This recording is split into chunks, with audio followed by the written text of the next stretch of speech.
ముఖ్యమంత్రి రేవంత్ రెడ్డి అధికారంలోకి వచ్చాక బాధ్యత పెరగాలి, హుందాతనం పెరగాలి, కానీ ఆ కుర్చీని కించపరిచే విధంగా ఇంకా ప్రతిపక్షంలో ఉన్న అనే విధంగా మాట్లాడుతున్నారని మాజీ మంత్రి సిద్దిపేట ఎమ్మెల్యే హరీష్ రావు ఆరోపించారు. మెదక్ నగేష్ మెదక్ నియోజకవర్గ ముఖ్య కార్యకర్తల సమావేశం మెదక్ బీఆర్ఎస్ పార్టీ అధ్యక్షురాలు మాజీ ఎమ్మెల్యే పద్మా దేవేందర్ రెడ్డి అధ్యక్షతన జరిగింది. ఈ సందర్భంగా హరీష్ రావు, మంత్రి హరీష్ ముఖ్య అతిథిగా పాల్గొని మాట్లాడుతూ కర్ణాటకలో గెలిచి 8 నెలలైనా 6 గ్యారెంటీలను అమలు చేసే పరిస్థితి లేదన్నారు. కర్ణాటకలో 20 పైగా ఎంపీ స్థానాలు బీజేపీ గెలిచే అవకాశం ఉందన్నారు.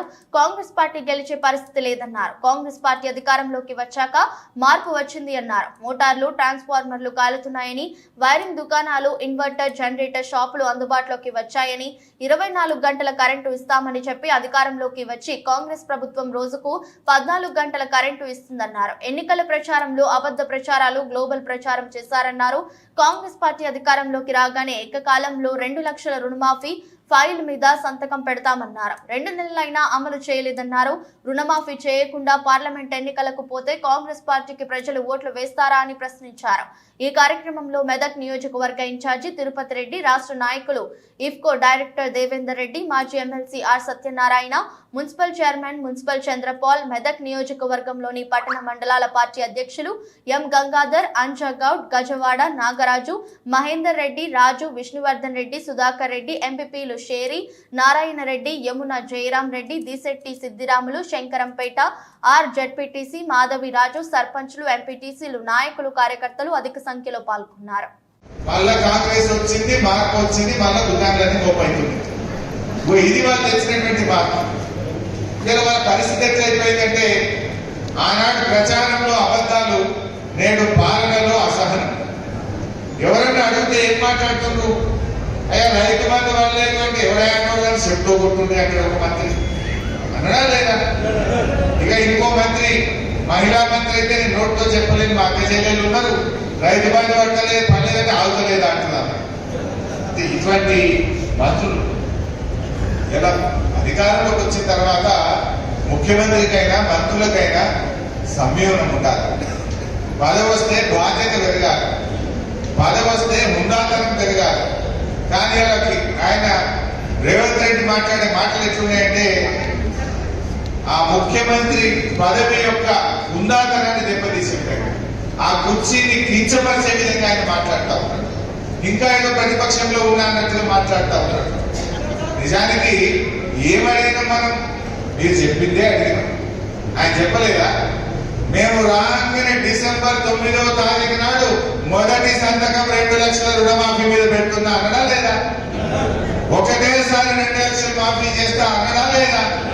మరి 2 లక్షల రుణమాఫీ చేయకుండా ఇప్పుడు పార్లమెంట్ ఎన్నికల్లో కాంగ్రెస్ వాళ్ళు వస్తే జనం ఓట్లు ఇస్తారే?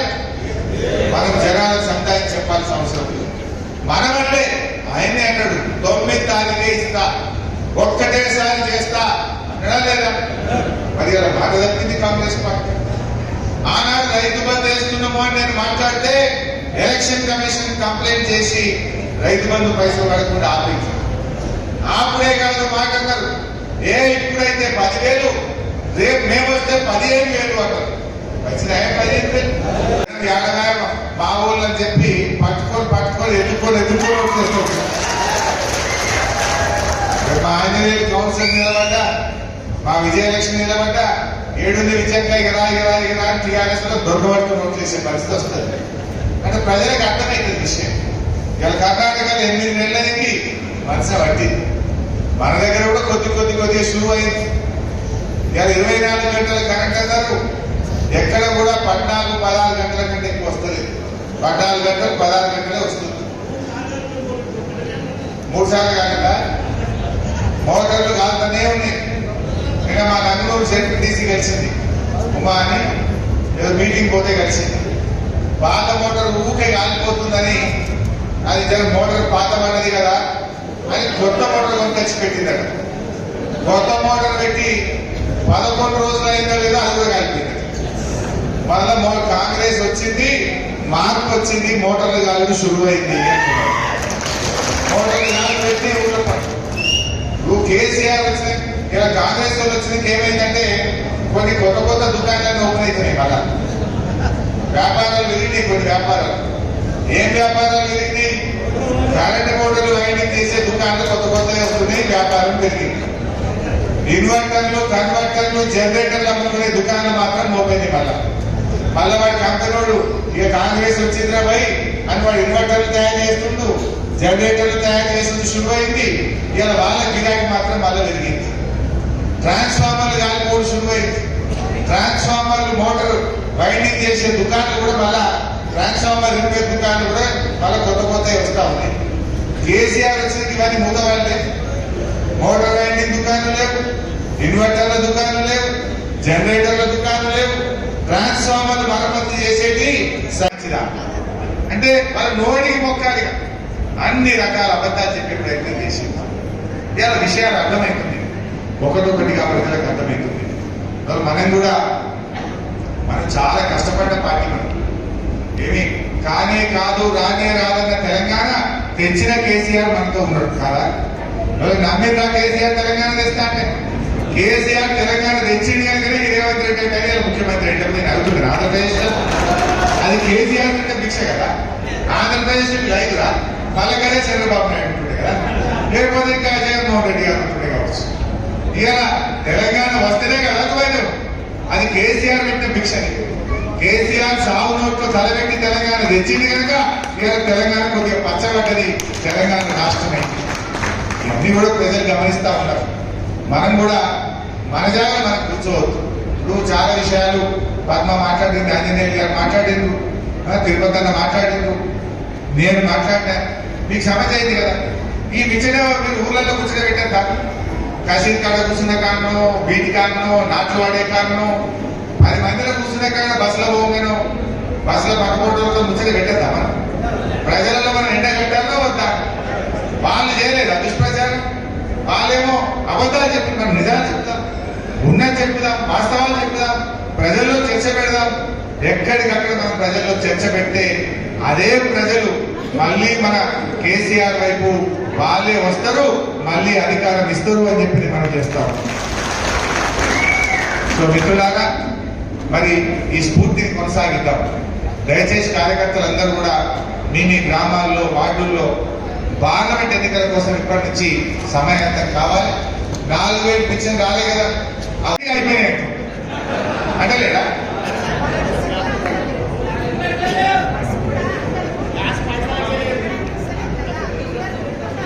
బస్సు కూడా మాట్లాడుతుంది విజయక్క. బస్సులందరూ కొన్ని బస్సులు బంద్ పెట్టినట్టు. ఇదివరకు రామాయణపేట మేరకు రోజు 15-20 ట్రిప్పులు అంటే ఇప్పుడు 5 ట్రిప్పులు 10 ట్రిప్పులు నడుపుతారు. బస్సులు ట్రిప్పులు కమ్మి చేసింది. కొన్ని ఊళ్ళకి బస్సులు బంద్ అవుతున్నాయి, మళ్ళీ ప్రజలకు ఇబ్బంది పెడుతున్నారు. కర్ణాటక అట్లే చేసిరట, 3 నెలలు నడిపిరట. రోజు 10 ట్రిప్పులు నడిచాక 5 ట్రిప్పులు చేసిరట. అంటే కొనదానికి బంద్ చేస్తే ఉన్ననాలు పోయిందన్నట్టు. ఇవాళ వీళ్ళు మెల్లమెల్లగా అట్లయిపోతున్నారు. మరి ఉక్కునేది లేదు, గట్టిగా లేదు. పోరాటం చేద్దాం. కాంగ్రెస్ పార్టీ మెడలు వచ్చి ప్రజల పక్షాన ఇచ్చిన హామీ అమలు చేసేదాకా బీఆర్ఎస్ పార్టీ పోరాటం చేస్తుంది. ఊకుంటాం అసెంబ్లీలో. మొన్న 2 రోజులే గట్టిగా అడిగినవా లేదా? అసెంబ్లీలో ఆయన అన్ని అబద్ధాలే. ఏమన్నప్పుడు అదేంటి ప్రగతి భవన్ లా 150 బెడ్రూమ్లు ఉన్నాయన్నారు, స్విమ్మింగ్ పూల్ ఉన్నదన్నారు, ఏందో చెప్పింది. మొన్న అసెంబ్లీలో అడిగినారు. బట్టి విక్రమార్క ఉప ముఖ్యమంత్రి గారు పోయి ఆ ప్రగతి భవన్ ఉంటున్నాడు.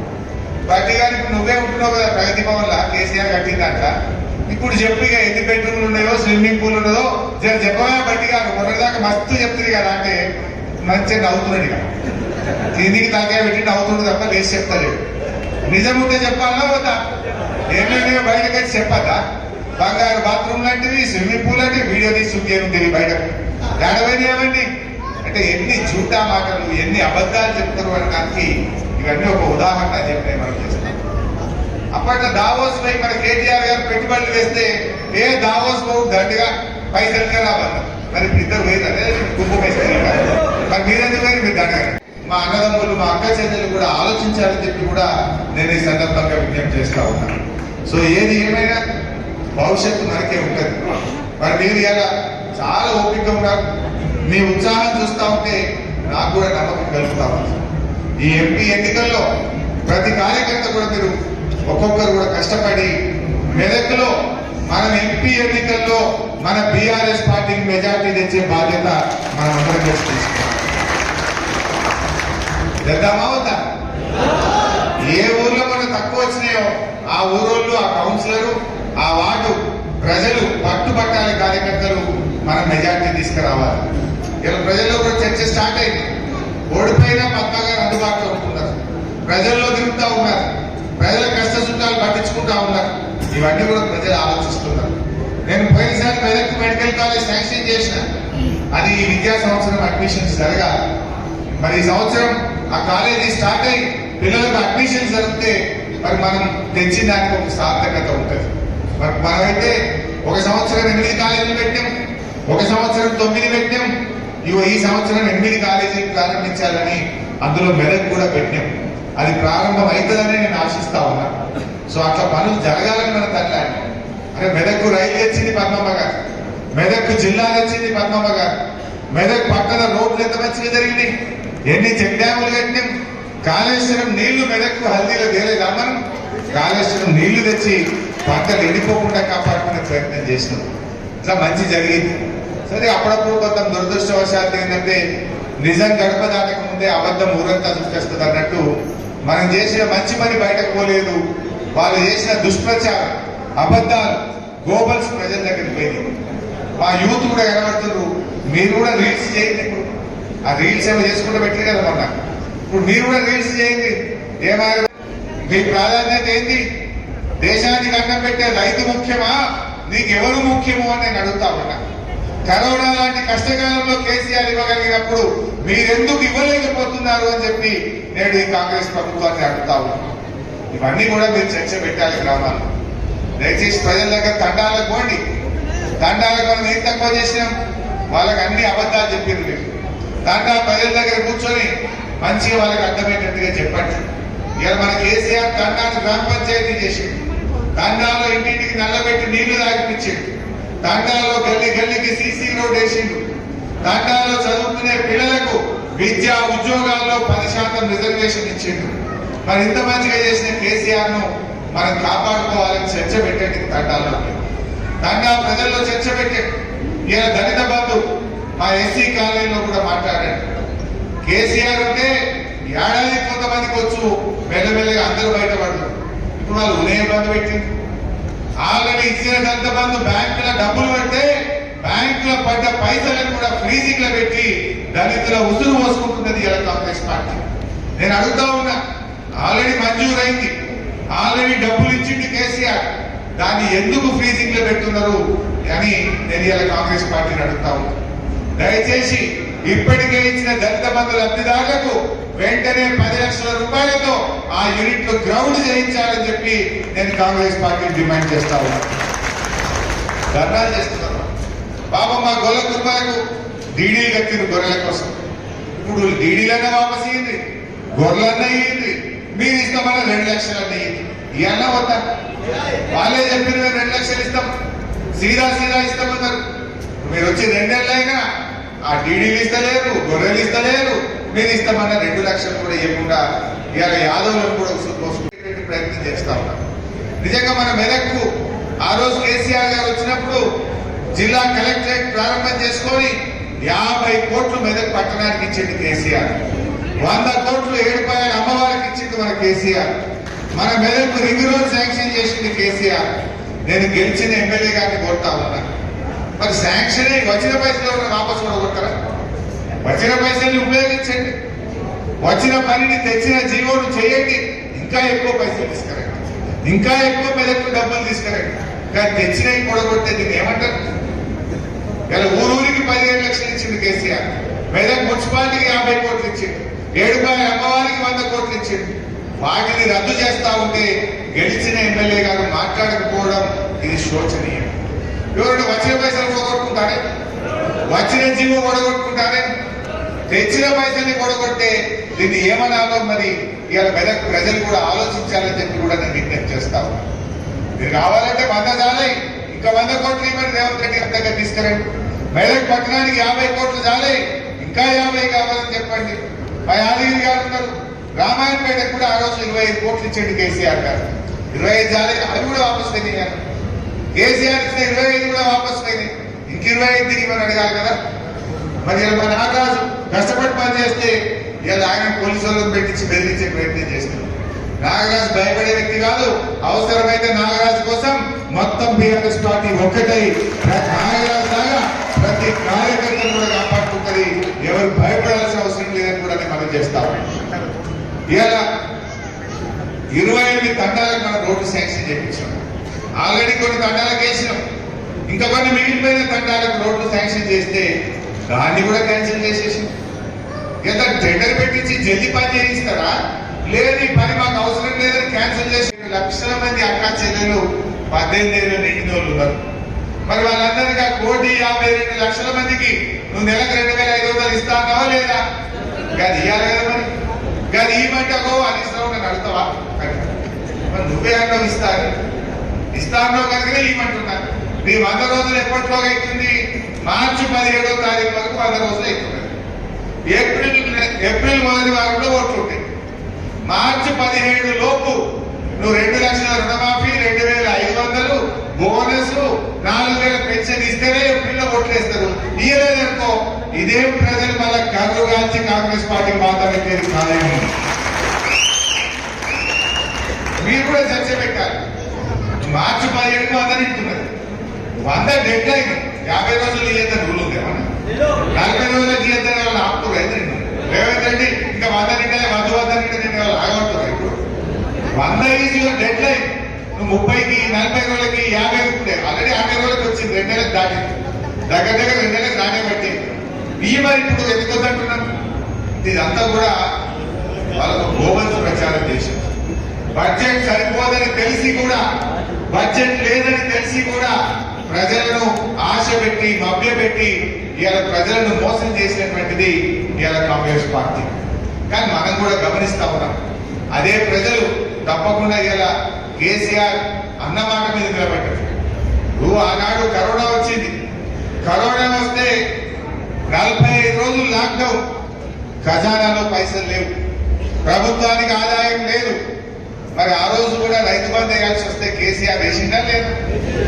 కరోనా వచ్చిన కష్టకాలంలో ఎమ్మెల్యేల మంత్రుల జీతాలు ఆపిండు, బిల్లులు ఆపిండు. రైతులకు మాత్రం పంటకు సకాలంలో రైతు బంధు ఇచ్చిండు మన కేసీఆర్. రైతు బంధు ఏది? రుణమాఫీ ఏది? లేదా కరెంటు పోతుంది కదా ఆడాడ. ఆ కరెంటు పోయిన కాడ రీల్స్ చేసి ఎండిపోయిన పొలాలను రీల్స్ చేసుకుంటే మనం కూడా సోషల్ మీడియాలో ప్రజలకు చూపించాలి. వాళ్ళేమో అబద్ధాలను రీల్స్ చేసింది, మనం నిజాలను చేద్దాం, కనీసం వాస్తవాలు చేద్దాం. వాళ్ళ మాట తప్పిన దాన్ని మనం ప్రజలకు గుర్తు చేద్దాం.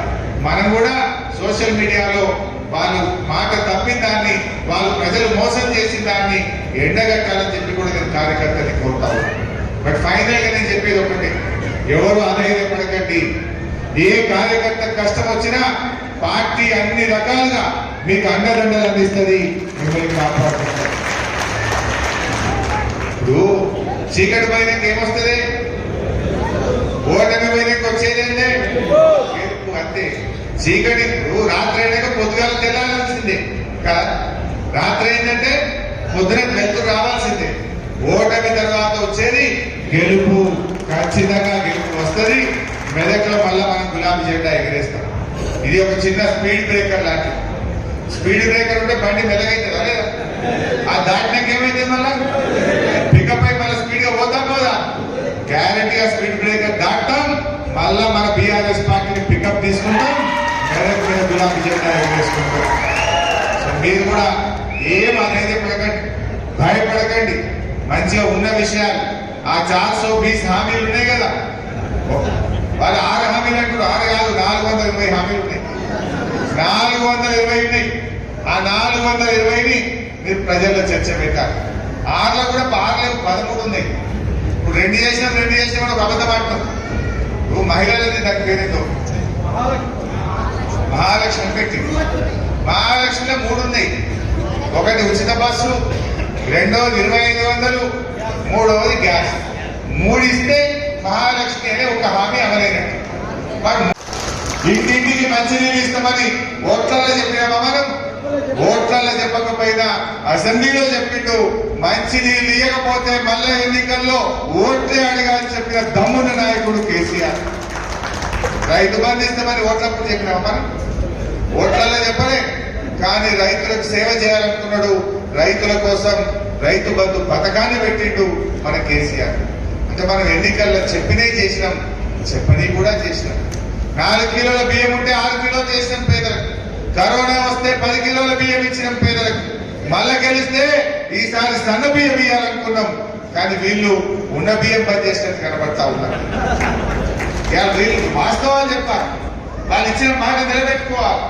కానీ అది అన్ని కూడా గమనిస్తే ఏం కనబడుతుందంటే కాంగ్రెస్ ఉన్నది ఇట్లా చెప్పి చెప్పి చెప్పి మెల్లగా పార్లమెంట్ ఓట్లు కాగానే అయ్యో మేము లక్క బిందెలు ఉన్నాయి అనుకున్నాం, కానీ ఇక్కడ కాలి బిందెలు ఉన్నాయి మాతో కాదని చేతులు లాగట్టుకున్నారు. వీళ్ళు ఏంటి దేనికి తయారు చేస్తున్నారు? ఓట్లు అయిపోయాక మెల్లగా అంత ఇక లక్క బిందెలు లేవు, అంత ఖాళీ ఉన్నది, ఇక మాతో కాదు అని చేతులు లాగట్టున్నందుకు ఇదంతా గత వంటకం వండుకొస్తున్నారు. అర్థమైతే లేదా కాగితం? ఇప్పుడు ఓట్లు ఉన్నాయని చెప్పారు కంటే ఓట్లు కాగానే మెల్లగా చేతులు లాగట్టుకున్నారు. ఇక్కడ మీ సెక్రటరీ లెక్క బిందెలు ఎత్తెత్తిన దొరకలు ఉంటాయి. అసలు లెక్క బిందెలు సెక్రటరీలో ఫైళ్లు ఉంటాయి, కంప్యూటర్లు ఉంటాయి కదా. లెక్క బిందెలు అంటే ఇంకా పెద్ద కీలపోవడంలో లేకపోతే అట్లా ఏదైనా బూత్ బంగ్లలో పాటుపడ్డ బంగ్లలో రాత్రి కూడా చదువుతున్నారు కొంతమంది. అవునా? మరి ఈయనకి ఎందుకు అనుమానం వచ్చిందో నాకు డౌట్ వస్తుంది. ఇవన్నీ మనకు అర్థమవుతుంది ఈరోజు. దయచేసి మనం ఆలోచించాలి. నిజంగా ఇలా ప్రజల్లో చర్చ స్టార్ట్ అయింది. నిజంగా 4,000 పెన్షన్ రాలే కదా, బోనస్ రాలే కదా, వచ్చిందా? 2,500 అక్కజల్లకు ఇస్తానని వచ్చినాయా? ఇవాళ తెలంగాణలో చేయాలి, కేసీఆర్ టికెట్ ఇద్దాం అని మనమేమో పని మీద పడ్డాం. వాళ్ళు ఏం చేస్తున్నారు? ఎవరి ముక్కులకి కలిగిద్దాం, ఎవరి మీద కేసు పెడదాం, ఎవరిని తిప్పల పెడదాం, ఎవరిని జైల్లో పెడదాం అని లంగా ప్రచారాలు, అబద్ధాలు, ఇబ్బందులు పెట్టేటువంటి దానికి పాల్పడుతున్నారు. కాంగ్రెస్ పార్టీ ప్రతిపక్షాల మీద దాడి కాదు, మీ హామీల అమలు మీద దృష్టి పెట్టాలని చెప్పి నేను కోరుతా ఉన్నాను. ప్రజలు ఎప్పుడు సంతోషపడతారు? ప్రజలకు ఇచ్చిన మాట నిలబెట్టుకొని నువ్వు 4,000 పెన్షన్ ఇస్తే ప్రజలు సంతోషపడతారు. నువ్వు 2 లక్షల రుణమాఫీ ఏకకాలంలో చేసి నీ మాట మీద నిలబడితే ప్రజలు సంతోషిస్తారు. కానీ మంచిగా పని చేసిన కేసీఆర్ మీద బదనాం చేసుకుంటూ కార్యకర్తలను ఇబ్బంది పెట్టుడు, బీఆర్ఎస్ నాయకులను ఇబ్బంది పెడితే ప్రజలు సహించరు, తిరగబడతారు. జాగ్రత్త అని చెప్పి నేను హెచ్చరిస్తా ఉన్నాను. అది కదా కావచ్చు. నువ్వు చెప్పలే ఏ వడ్లు అమ్ముకోకుని ఆపుని మేము రాగానే 500 బోనస్ ఇచ్చి వడ్లు కొంటాను. మన వల్ల వారకాలంలో కొన్నా ఇప్పుడు 50 వడ్లు వస్తాయి. రేపు మళ్ళీ పార్లమెంట్ ఎలక్షన్ కోడ్ వస్తుంది. మళ్ళీ రేపు అరే ఎలక్షన్ కోడ్ వచ్చింది బోనస్ ఇయ్యరాదని మళ్ళీ చేతులు లాపడతావు. నీకు ప్రేమ ఉంటే, చిత్తశుద్ధి ఉంటే వడ్లకు బోనస్ ఇచ్చే జీవో పార్లమెంట్ ఎన్నికల కోడ్ రాకముందు ఇప్పుడే ఇవ్వండి అని చెప్పి డిమాండ్ చేస్తాము. పార్లమెంట్ ఎన్నికల లోపు వడ్ల బోనస్ మీద జీవో ఇయ్యి, ఈ నెల 4,000 పెన్షన్ ఇయ్యి, ఇప్పుడే 2 లక్షల రూపాయల రుణమాఫీ నువ్వు ఇచ్చిన మాట ప్రకారంగా డిసెంబర్ 9కి ఇస్తాను, కనీసం ఇప్పుడైనా ఇవ్వమని చెప్పి నేను అడుగుతా ఉన్నా. ఇవి అడిగితే దాడికి దిగే ప్రయత్నం చేస్తున్నారు. ప్రజలకు ఏం కావాలి? మనం చెప్పింది చేయలేదా? మనం చెప్పింది చేసినాం, చెప్పని కూడా చేసినాం. కళ్యాణ లక్ష్మి ఓట్లప్పుడు చెప్పినాము, మన మేనిఫెస్టోలో ఉన్నదా? లేకుండా 11 లక్షల మంది ఆడపిల్లల పెళ్లిలకు ₹1,00,000 చొప్పున సాయం చేసి సంబంధించిన పార్లమెంట్ ఎలక్షన్లకు సమాయత్త సభను ఏర్పాటు చేసుకోవడం జరిగింది. దానికి చేసిన గౌరవనీయులు మాజీ మంత్రివర్యులు శ్రీ హరీష్ రావు గారికి, వేదిక ఉన్న పెద్దలందరికీ, పార్టీ ప్రెసిడెంట్లకు, అందరికీ, వేదిక ముందున్న మా అన్నదమ్ములకు, అక్కచెల్లెలకు అందరికీ పేరు పేరు హృదయపూర్వక నమస్కారాలు. మరి మొన్న జరిగిన ఎలక్షన్లలో కొంచెం మనకు ఇబ్బందికరమైన పరిస్థితులు వచ్చినప్పటికీ కూడా ఎవరు కూడా వెనుకడుగు వేయకుండా ఒక చిన్న ఆటంకం మాత్రమే అని భావిస్తూ మరి ముందుకు దూసుకెళ్లాల్సిన అవసరం ఉంది. ఇప్పుడు వచ్చే పార్లమెంట్ ఎన్నికల్లో కూడా మన సత్తా సాడాల్సిన అవసరం ఉంది. మొన్న పార్లమెంటరీ సమావేశాలు మన తెలంగాణ భవన్లో జరిగిన సందర్భంలో మన హరీష్ రావు గారికి, గౌరవ కేటీఆర్ గారు కూడా మాట ఇవ్వడం జరిగింది. 7 నియోజకవర్గాలు ఉంటే అందులో 6 ఎమ్మెల్యేలు గెలిచినా సార్ మాది ఒకటే ఇబ్బంది వచ్చింది. అయినా సరే మేమందరం కూడా ఒక కమిట్మెంట్తో, ఒక దీక్షతో ఆ 6 నియోజకవర్గాల స్థాయికి ధీటుగా పనిచేసి అంతటి మెజార్టీ ఇస్తామని కూడా చెప్పడం జరిగింది. మీ అందరి తరఫున నేను మాట్లాడించాను. ఎందుకంటే మనకు పార్టీ మన ఎలక్షన్లో కూడా అనేక రకాల సహాయ సహకారాలు అందించడమే కాకుండా గౌరవ మాజీ మంత్రి గారు హరీష్ రావు గారు ఇక్కడ గెలవాలని ఒక దీక్షతో 7 నియోజకవర్గాలను ఈ జిల్లా, ముఖ్యంగా ఉమ్మడి జిల్లాను కూడా ప్రత్యేకమైన దృష్టి పెట్టడం జరిగింది. సరే, మన దురదృష్టం గెలుపోవటం అనేది సహజం, జరుగుతుంటే దైవాధీనమది. కొన్ని సందర్భాల్లో ఇబ్బంది వచ్చినప్పటికీ కూడా ఆ ఇబ్బందిని అధిగమిస్తూ ముందుకెళ్లాల్సిన అవసరం ఉంది. మీరందరూ కూడా చాలా బాగా పనిచేసిండ్రు. మరి ఏదో ఒక సందర్భంలో ఎదుటి వాళ్ళు చెప్పిన అబద్ధాలు ముందుకెళ్ళినాయి. నిజం గడప దాటక ముందే అబద్ధం ఊరంతా తిరిగి వస్తుందట. అట్లనే వాళ్ళు చెప్పిన అబద్ధాలు, వాళ్ళు చెప్పిన మాయ మాటలు, వాళ్ళు ఇచ్చిన కమిట్మెంట్స్, వాళ్ళు నెరవేర్చని హామీలు, అవన్నీ కూడా ప్రజలకు ఒకసారి ముందుకెళ్ళినాయి. ఎందుకంటే చేస్తారో ఎవరో మనం 2 సార్లు గవర్నమెంట్ ఫామ్ చేసినాం కదా, ఇంకేమన్నా కొత్తగా చేస్తారేమో అనే ఒక నమ్మకాన్ని కలిగించే విధంగా వాళ్ళందరూ కూడా అబద్ధాలు ఆడేరు. అన్నీ కూడా సత్యదూరాలు. వాళ్ళు చెప్పిన ఆమె ఒక్కడు కూడా నెరవేర్చే పరిస్థితులు లేరు. మరి అవి ప్రజలకు వెళ్ళి నమ్మి మరి ఓటేయడం జరిగింది. 2 నెలల్లోనే దాని యొక్క రిజల్ట్ కూడా వచ్చింది. ప్రజలందరూ కూడా మెదక్ నియోజకవర్గం కావచ్చు, తెలంగాణ యావత్తు కూడా గౌరవ కేసీఆర్ గారు ఉన్నప్పుడే తెలంగాణ రాష్ట్రం ముందుకెళ్ళేది. అట్లాంటిది ఇప్పుడు మళ్ళా వెనుకంజ వేస్తున్నామని ఒక భయం కూడా ప్రజల్లో చోటు చేసుకుంది. కాబట్టి మరి ఆ భయం పోగొట్టాలి, మేము ఉన్నామనే భరోసా ఇవ్వాలి. మనందరం కూడా మళ్ళీ ప్రజల కోసం పనిచేయాలి. ఎవరైతే అడ్డగోలు హామీలు ఇచ్చి, ఇష్టమున్న రీతిలో హామీలు ఇచ్చి ప్రజలు మోసపుచ్చిండ్రో మరి ఆ ప్రజలకు ఆ ఇచ్చిన హామీలు నెరవేర్చకపోతే మనందరం కూడా మళ్ళీ కూడా ఉద్యమం చేయాల్సిన అవసరం ఉంది, మళ్ళీ రోడెక్కాల్సిన అవసరం ఉంది.